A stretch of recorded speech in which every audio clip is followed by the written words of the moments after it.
States government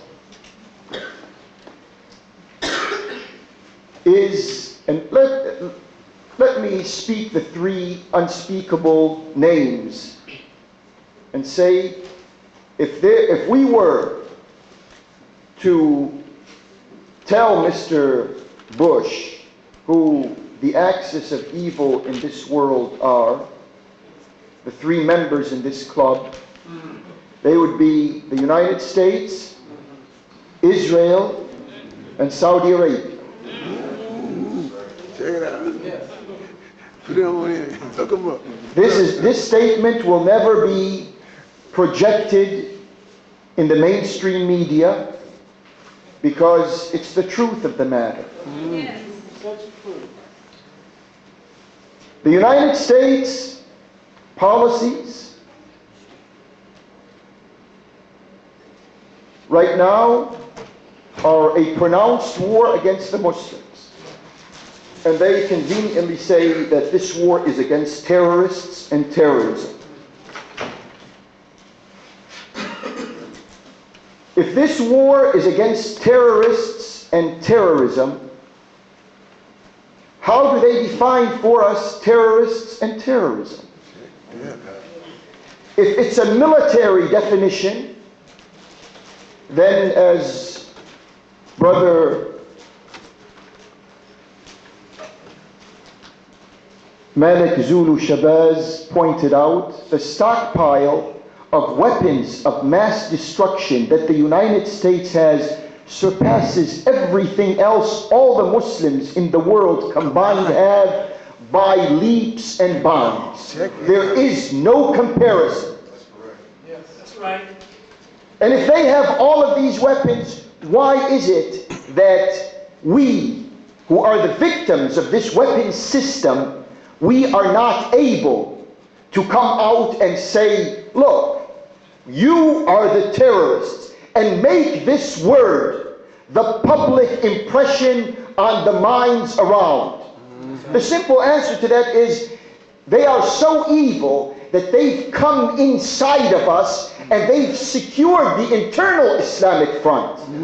Check that out. Yes, sir. How did they do that? Why is it just a few voices around are capable with confidence of saying and projecting the truth, and then the rest fall silent when we have to speak out? This is a time when they are slitting our throats. Yes. But they are doing it in a very, what they call, surgical way. Check it out. When they kill us, drop bombs on us, they don't tell us, we're dropping bombs on you. They say they're releasing their ordinances. Tell the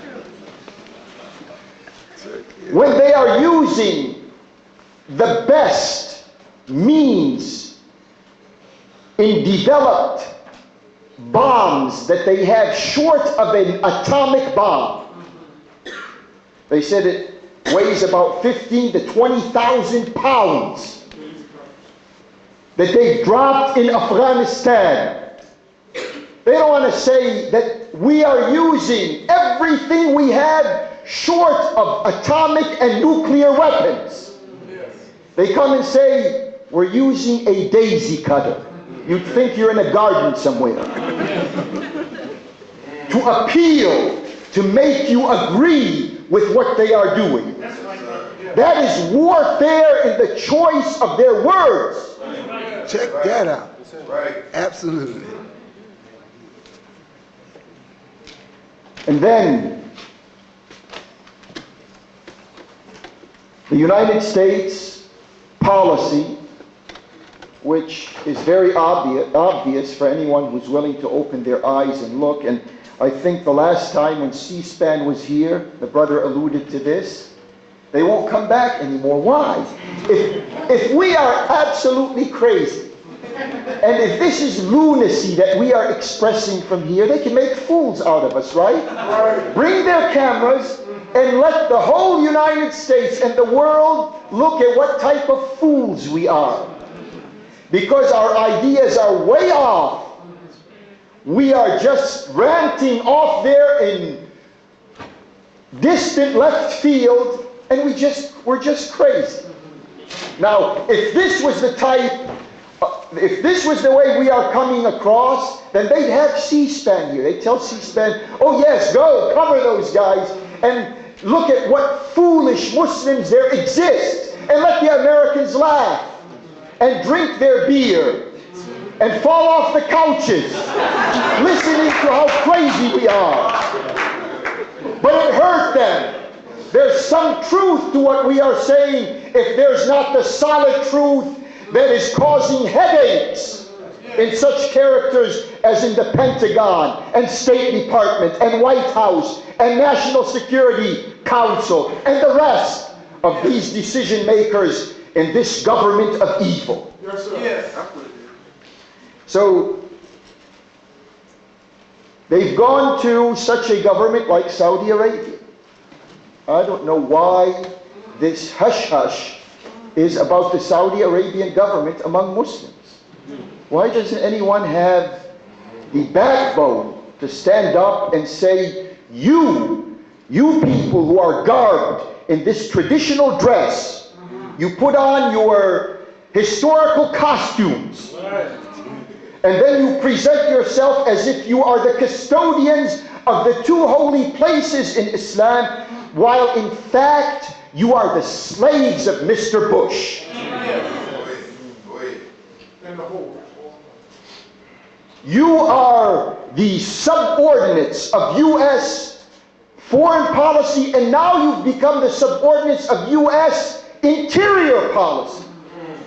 You've made your presence known inside the United States to serve the United States. And they come in, are they interested in picking out potential, active, lively, up to par, sacrificing individuals from this society to educate them, to give them a true understanding of Islam? No. They come around and they look for those individuals, especially in the African American community.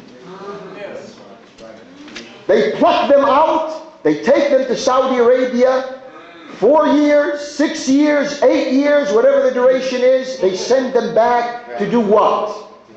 Now, to explain United States policy by quoting the Quran and quoting the Prophet. That's how they poisoned the internal context in the United States. You would have expected Islam to be the liberation force, to bring these people out of the ghettos, out of the slums, out of emancipated slavery, and place them in the world, in the real world. But no, they knew Islam had that potential, so they had to take these Uncle Toms. That's right. Remember, this is a word that you should always keep in mind. If it wasn't for Uncle Tom, there wouldn't be Uncle Sam. That's all right.